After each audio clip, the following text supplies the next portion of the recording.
Hey everybody, my name is Paul Esden Jr., aka Boy Green. I'm the New York Jets digital reporter for Heavy.com, and welcome to my YouTube channel. It is a party, youtube.com/BoyGreen25 for all kinds of juicy New York Jets content. And finally, we've reached week one, baby. We've got New York Jets. We got Baltimore Ravens. So much going on here. September 11th. Home opener for the New York Jets. There's a lot of energy popping here, and this season, a segment that we've been doing a long time, will continue, again, going behind enemy lines, where we bring an expert from the opponent to find out what the heck is going on, and we've got a very special guest here, an accomplished man with quite a resume. Let's get out the reading glasses here. For Kevin Oestreicher, host and producer of the Locked On Ravens podcast and the managing editor for the Ravens Wire, let's bring him in, the superstar himself, Kevin Oestreicher. Kevin, what's poppin', baby?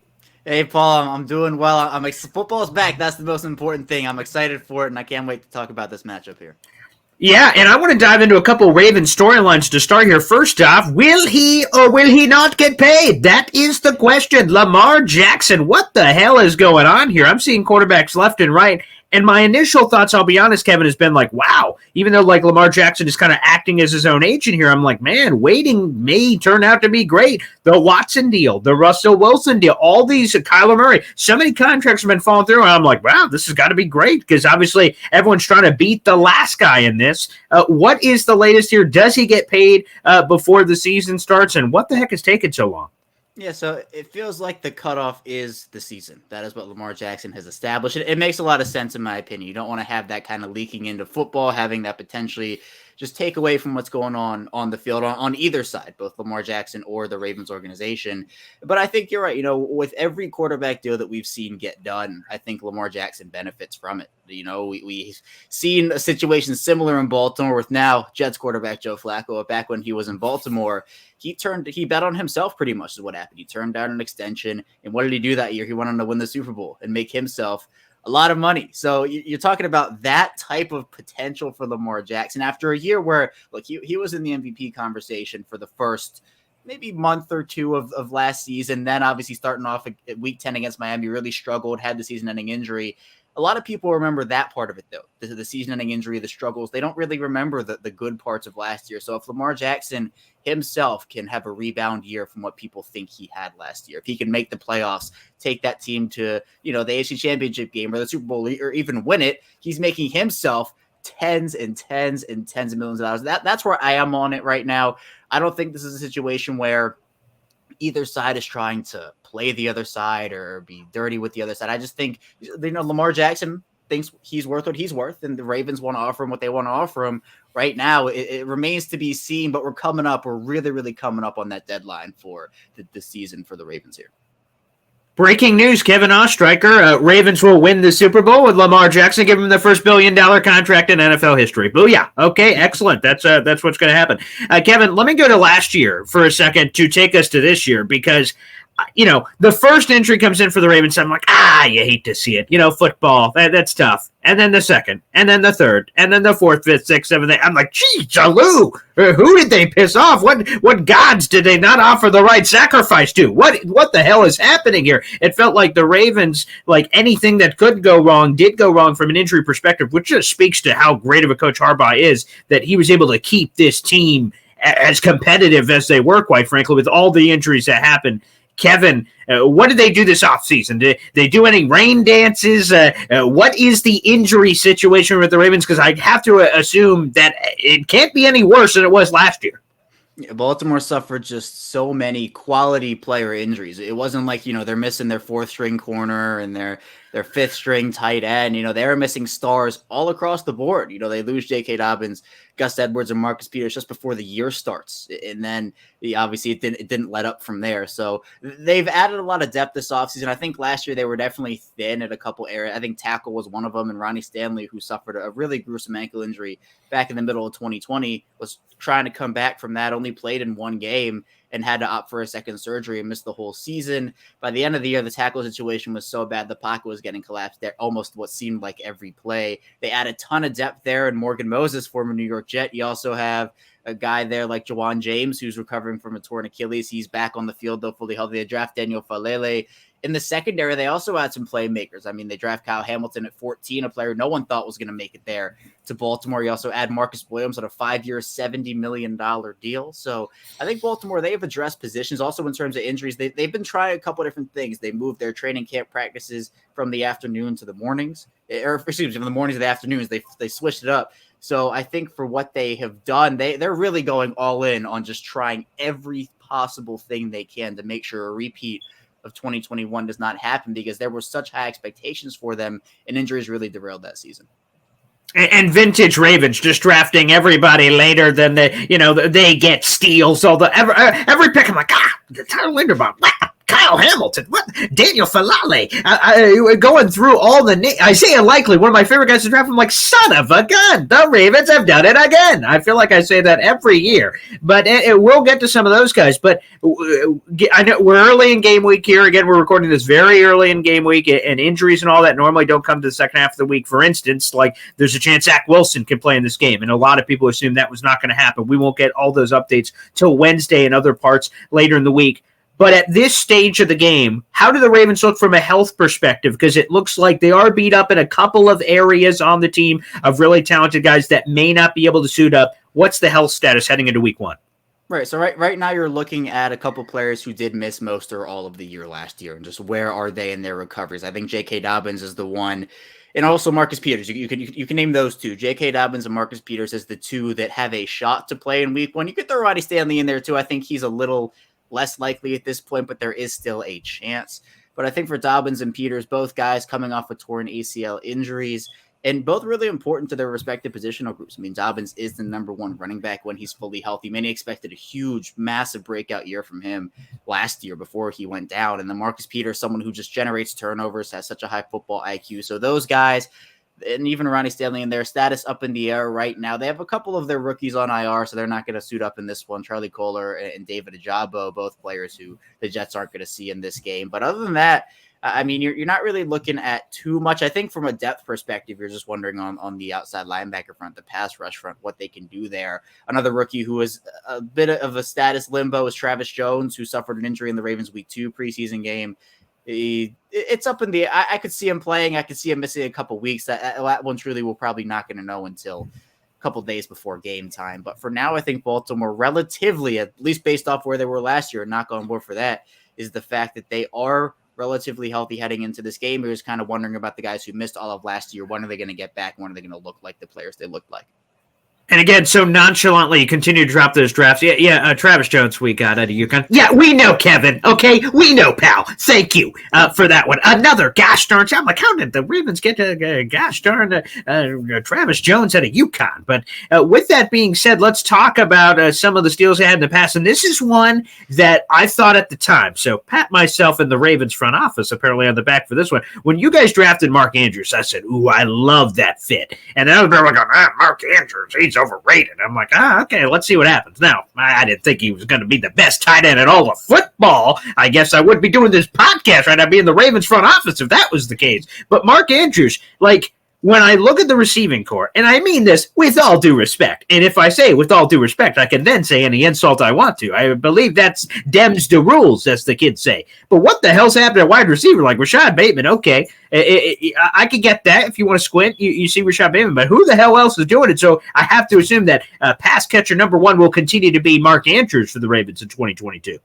Yeah, it seems like it's trending in that direction. I think Rashad Bateman is in line for a very big year. Obviously, the trade of Marquise Brown to Arizona, I think, shocked a lot of people. It really came out of nowhere on draft night. So Bateman now slots into that number one spot. They decide not to add a veteran for months until they add DeMarcus Robinson, but that's not necessarily your 100-catch, 1,000-yard, 10-touchdown guy. That's more of a role player who can be a veteran and a very young wide receiver. He's 27 years old and automatically is the oldest wide receiver in that room. So what Baltimore's going to be relying on in terms of other guys, Devin Duvernay, who was a third-round pick in 2020, James Prochet, another late 2020 draft pick, Tylan Wallace, who was a fourth-rounder in 2021. It's really going to be the young guys' show here to go out there and prove what they can.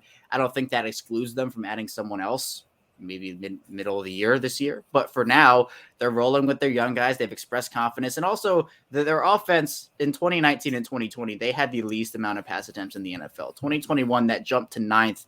because of just what happened in their running back room. They had to sign guys like Latavius Murray and Devonta Freeman and Le'Veon Bell.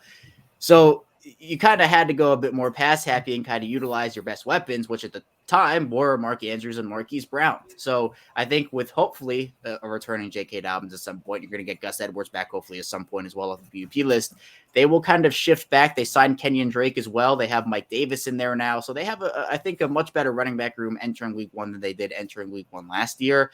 So I think we'll see that shift back to a run heavier offense, not completely run heavy. Lamar Jackson is good with his arm, with his legs. But I do think that at the end of the day, the receiver aspect of the whole thing is going to be, they're going to rely on Rashad Bateman as their number one guy, but we'll see what ends up happening with the rest of these young guys. Again, we are right here live on youtube.com/boygreen25 here on the show. And again, make sure you like the video and hit subscribe down below for phenomenal content. Speaking of phenomenal content, how about giving Kevin Oestreicher a little bit of love? That Locked On Ravens podcast, perhaps. Maybe a little love there on social media as well.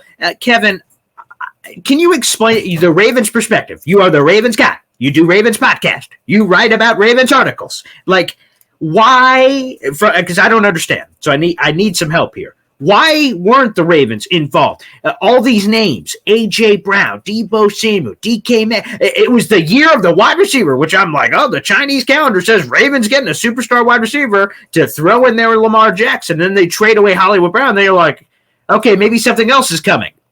It didn't. So, like, why? Why have they not? It looked like if any year was going to be the year to go out and get Lamar Jackson, some wide receiver of his dreams, all of them were available this offseason. Some of them chose to resign and stay, but a lot of them could have been had, and a lot of them were had. A.J. Brown of the Eagles is one that jumps off the top of my head. But Tyreek Hill, I mean, there was a million of them out there, yet the Ravens didn't. Why haven't they, Kevin? Help us understand from the outside.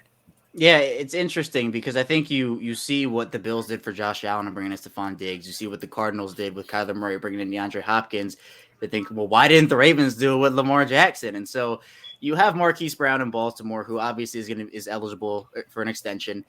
And you kind of wonder, well, do the Ravens really need to pay a wide receiver $20-25 million per season in a run offense that they're not going to be utilized as much as Marquise Brown's going to be utilized in Arizona, or a player's going to be utilized in Kansas City, or some of the, Cincinnati, some of those high profile passing teams. So I think now, obviously, the main reason for the Marquise Brown trade was the fact that he himself wanted out, and he clarified that, and that's been the situation. But I wonder, and we'll never know, but I wonder if the Ravens really would have paid Marquise Brown all that money. So when you're talking about Deebo Samuel and DK Metcalf and AJ Brown and all these players you talk about, really, really talented wide receivers, does Baltimore maybe want to get a year with their offense? Because last year, in my opinion, it was kind of a wash overall. Like, I think that's part of the reason Greg Roman is still around in Baltimore. For one of the more controversial figures on the team right now, some people, they're totally content with him. Others are not, putting it nicely. But I think that for right now, you kind of want to see what you have in the young guys. You want to see what you have in the running game and what you can do with everybody just back and not piecing together a different lineup every single week. And then maybe if it's not what you want, if you don't get as far as you want to, you can reevaluate and say, look, like, would Lamar Jackson benefit from DK Metcalf in the offense? Absolutely he would. There's no question. I think Lamar Jackson does deserve a star wide receiver in that offense. But with an extension coming up for Lamar Jackson, we're going to see him upwards of $40, $45, $50 million. Baltimore historically is invested in their secondary.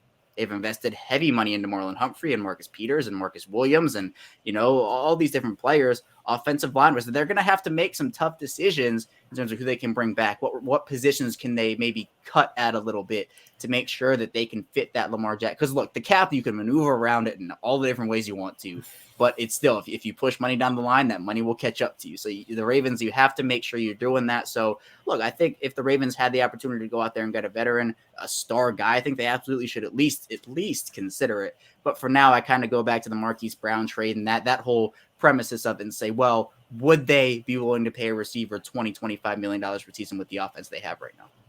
It's a fair question. And by the way, not bad value getting back a first-round pick for Hollywood Brown. I'm going to be honest, as talented as he is and what he can do, I don't know if it was the Kyler Murray Oklahoma thing, a little bit extra that the Cardinals paid. That was a little bit, I'll be honest, I was a little surprised when I saw the value. I went, wow, not bad. Again, way to go Ravens for nailing that one. That one was a little surprising, I'll say that. Yeah, and it's funny because at the end of the day, they got they maneuvered all the way back to 25 and took Tyler Linderbaum, which Marquise Brown was the 25th pick in the draft in 2019. So they trade the 25th pick just a few years earlier for a pick that they get a guy that they now have at least 4 years of team control over. So, they're getting value in that. And look, I think and I've stayed by this. Marquise Brown, I think, is one of the best wide receiver twos in the NFL, like a top 3 wide receiver two right now. Now he has room to grow, right? He can turn into that wide receiver one. I'm not saying he's done growing as an NFL player, but for right now, I think he's like, again, one of those top 2, top 3 second wideouts. So you send him to Arizona, where when DeAndre Hopkins comes back, you'll be able to complement that offense as the wide receiver 2 there next to DeAndre Hopkins. I think it's a smart investment for them overall. Now, I don't know what type of contract he's going to get. Maybe we'll revisit that and say, well, if they pay him $30 million per season, what are we looking at? But sure. I think for the Cardinals and for Marquise Brown, I think it's a fit for them. And for the Ravens, you don't want to have a guy that doesn't want to be there. They've generally done very well by their players who have wanted out. You see Orlando Brown Jr. last year, wanting out, not based off the team itself, but just based off of what his father's dream was for him. So that happened. Hayden Hurst wanted out. They trade him to Atlanta for a pick that actually got them J.K. Dobbins. So they usually do very well by those guys. And so the trade of Marquise Brown, once it was kind of known that he wanted out, it made sense why the deal got done. Kevin, be honest with me. Are Ravens fans, you got the pulse of the Ravens fans and Ravens media in general, the fact of the matter is, are the Ravens licking their chops saying, wow, Jets 32nd in rush defense, checks notes, we're first. I think that's going to be juicy. Is that what Ravens fans are thinking heading into week 1?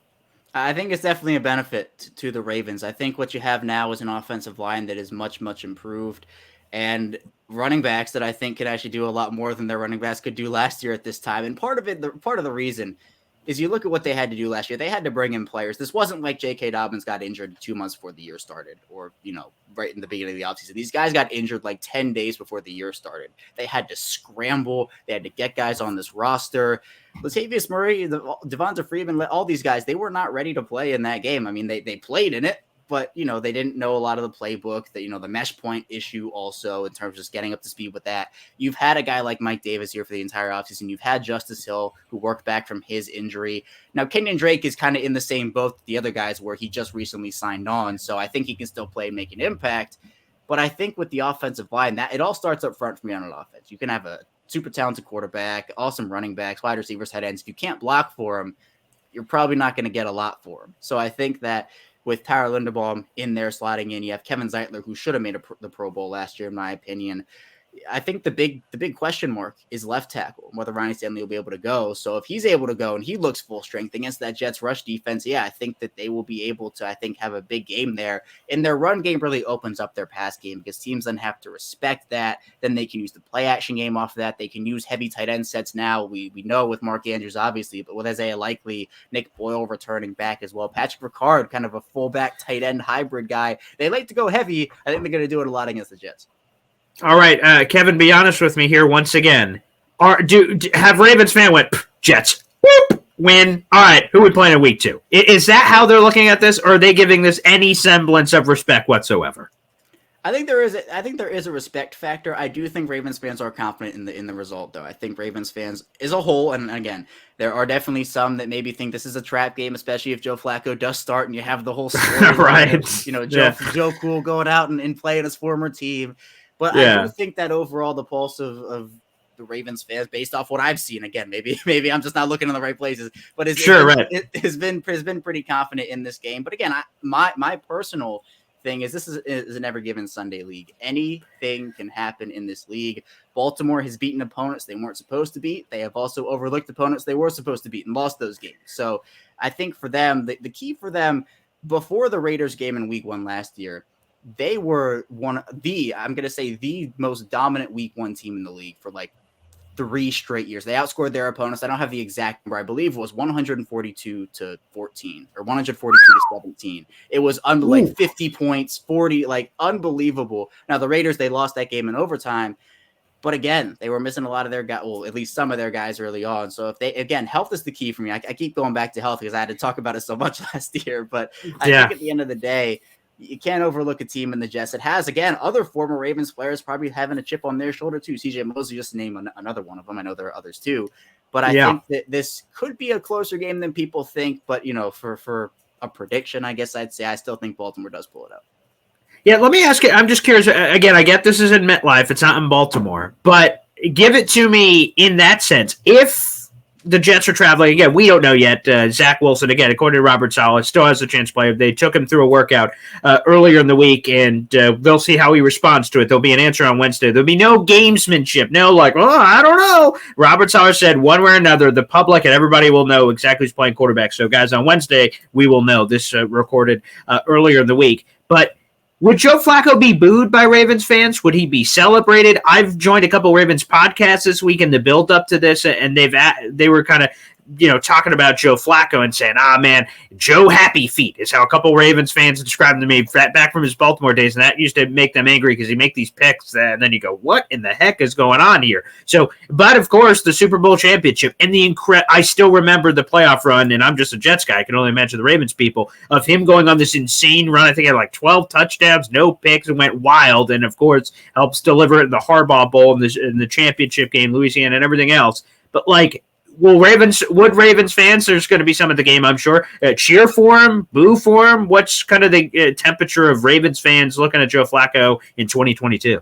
Yeah, I think from what I've seen, I think a lot of people would cheer him on. I mean, I personally love Joe Flacco. I think that he's a player. I still say, to this day, he is an elite quarterback. He's somebody who, At the end of the day, he did so many good things in Baltimore. And the end of his career, especially after the Super Bowl, I mean, it didn't go very. I mean, he was very mediocre, if even that. For them, I think he's been able to, again, make his bread here as a backup kind of fringe-ish starter type player, and that's fine. But I think that what I've seen is a lot of Ravens fans have a lot of love for Joe Flacco still. But I think at the end of the day, what it is he's on the Jets. And so I think there's been a debate that I've seen a couple times, which is, how do you want Joe Flacco to perform against the Jets? If he goes for 404 touchdowns, but the Ravens win, would you be happy with it? Some people say, absolutely. Fine, the Ravens win, but Joe Flacco gets his, awesome. Other people say, no, Joe Flacco's a Jet for that week. We'll root against them, and that's that. I think it's whatever for me. I personally don't have anything against Joe Flacco. I think he's still such a staple in Baltimore sports history. You mentioned that playoff run. But the overall stuff I've seen about him and just the potential of him starting this game has been really positive. All right, a quickie here. Ravens fan said this, kind of made me go, oh, interesting. I hadn't thought of it as a quote-unquote weakness, but there's on this Ravens show I joined, they just kind of self-admitted. They're like, our pass rush is not good. They mentioned Odafe Owe, but they said besides that, oh boy, Jets offensive line, don't got to worry about that outside of just crazy blitz schemes that straight up, we just don't have the horses. Is that true or false? I think, from a depth perspective, yes, that they don't have a lot there. They really only have two healthy outside linebackers right now on the roster, which is Odafe Owe and Justin Houston. Now, I know the Jets, that they are dealing with the Mekhi Becton injury and kind of how they're dealing with that with Dwayne Brown coming in. But, they're going to have to, if an addition isn't made here before the game, I think they're going to have to get really, really creative. And I think what they're almost going to try to do is rely on their interior pass rush a lot more this season, which admittedly has not been a strength of theirs. In fact, it's been a pretty big weakness overall. They haven't been able to get pressure without blitzing. And, Don Martindale goes from the Ravens to the Giants. A big part of his scheme was just this aggressive blitzing nature, the exotic blitzes. But when you didn't do that, when you saw the Ravens drop everybody, rush 4, rush 3, there was no pressure to be found in most situations. So you're relying on a guy like Calais Campbell, on Justin Madubuike, Travis Jones when he does get back, if he plays in this game again. It's uncertain right now. But I think Odafe always in line for a huge breakout season because of the fact that there is literally nobody else there. I mean, you have Justin Houston on the opposite side, that's fine. But at this point, I think Justin Houston is more of a situational pass rusher where you don't want to overuse him early on to the point where late in the year. It's almost like Calais Campbell in the same way. You want to have these guys fresh for November, December, hopefully January, February. So I think what the Ravens might have to do here is play some of their inside linebackers. Sam, like Malik Harrison, you can play Calais Campbell as a big edge potentially on some of these plays. But for right now, you're really relying on the return of Tyus Bowser, whenever that is. He's on the PUP list for the first 4 games here at least, coming off that torn Achilles he suffered in January. I think when he returns, the room looks so much better. But until then, what's their plan right now? It seems like Odafe Owe, Justin Houston, and just some other guys filling it. A couple more quickly before we get you out of here. You mentioned Wink. Wink goes from Baltimore to the Giants. Let me ask you, first off, who the heck is the new defense coordinator stepping in? And Is he just supposed to copy what Wink did, and it's going to be a version of it? Are they completely changing some level of the schematics? And then you mentioned that a Wink trademark is the aggressive, exotic blitz schemes. We saw that the Jets played the Giants into Detroit practice, and Wink was going crazy. And media reporters asked Robert Saleh, like, wow, what'd you think of that Wink craziness? He's like, yeah, that's the exotic blitzing is his base defense. That's what he does all the time. And it was just kind of funny. Is that still going to be the case heading into week 1, or will we just not know? Yeah, so their new defensive coordinator, Mike Macdonald, it's funny because the Ravens usually hire internally for these types of positions, at least defensive coordinator. Macdonald was with the organization for multiple seasons and worked his way up and actually got the defensive coordinator job at Michigan. So he went to Michigan for a year, obviously helped that Wolverines defense turn around and put them in the college football playoffs last year, and then comes back to Baltimore this offseason. And I like this aspect because it's not like the Ravens are completely going internal here and they're just kind of like continuing the trend and everything's going to be the same. Macdonald left and kind of became his own play caller over there, right? He didn't have the Ravens saying, well, you should do this, you should do that. He kind of became his own play caller. So coming back, I think some things will stay the same. I don't think they're going to just completely revamp that defense. I think they're too talented to be able to do that right now. But I still think that we're going to see some different stuff. I think the big thing with Don Martindale is he is truly a live by the blitz, die by the blitz type of player. Yeah. Where if it's not working, it does not matter. He's going to continue to do it. We saw that against the Raiders in week 1 last year, where it clearly was not working. He kept doing it and ended up burning them. They lost the game. And John Harbaugh said after a game last year, he said, if you go to the well too many times, it burns you eventually. So that maybe the writing was on the wall there. But it just felt like some differences of opinion with the team and Martindale parted ways. Maybe Martindale still wanted to do that. The Ravens said, look, we really need to just not do that as much anymore. So I think we're going to probably see less of the exotic blitzing. But I think with the Ravens, versatility will still be a big thing in terms of playing their safeties up in the box, 6 DB packages, a bunch of versatility in terms of movement. I still go back to 2020, the first game of the season, first defensive series. I think third play of the game, Calais Campbell drops back into coverage. You have this like 6'8", 300, like just unbelievable, massive, and he almost gets an interception too. He was mad he didn't get the interception. So it's funny because they have so many guys who knew so many different things. I think that aspect will still the same, or will stay the same, but I think the blitzing, we might see a bit of a let up there in favor of other things. All right, last one before we get you out of here, Kevin. Come on. You know what it is. It's official prediction time. Let us know what you think is going to happen. Give us a score prediction, maybe even. You think the game's going to be close? I mean, obviously your score will tell that, but you think it's a close game? You think it's a blowout? Just give it your honest take, whatever you think. Again, Jet fans, his mentions. I got to get up the Kevin Oestreicher Twitter account so you can throw all your hate mail there, but you could just keep it in the YouTube comments for now. So, Kevin, official prediction, very early in game week, but hey, let's just throw it out there. What do you think is going to happen? For sure, yeah. I mean, look, I'll tell you, I respect this Jets team a lot. I think they made a lot of improvements during the offseason. Obviously, the Becton injury kind of throws a wrench in some of that. But I think, honestly, and maybe this is a hot take, I think the Ravens have a better chance to win if Zach Wilson plays. I think that Joe Flacco is somebody who, again, you have the revenge game storyline, but historically, and I'm going to say why. Historically, the Ravens have feasted on first and second year, third year quarterbacks, some of the guys who haven't seen this defense before, based off how exotic it was. Now we're going to see if that's similar with Mike Macdonald versus Don Martindale. That aspect hasn't been kind of put out there yet, but I think with Wilson, the practice time situation, how close to 100% is he?